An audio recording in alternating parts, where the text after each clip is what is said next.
So বন্ধুরা, আমি আছি আমাদের ছাদের উপরে। সেখান থেকে আমি তোমাদের যেই জিনিসটা দেখাবো সেইটার উপরে আমাদের মুখ্যমন্ত্রী হামলা করতে শুরু করে দিয়েছে। তো তোমরা সবাই দেখতেই পেলে, ওইটা হচ্ছে এয়ারপোর্টের মসজিদ। মসজিদটা নাকি এয়ারপোর্টের ভেতর থেকে সরাতে হবে। তো লেখাটা আমি দিয়ে দিলাম স্ক্রিনের উপরে। মুখ্যমন্ত্রী কি বলেছেন তোমরা সবাই দেখে নাও।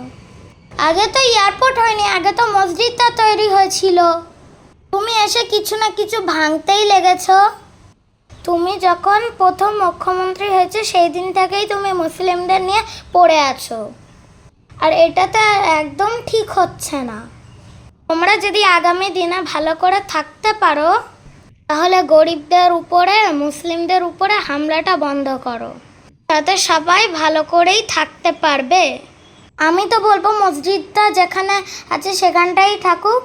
বন্ধুরা, তোমরা কি আমার সাথে একমত? কমেন্টে বলো।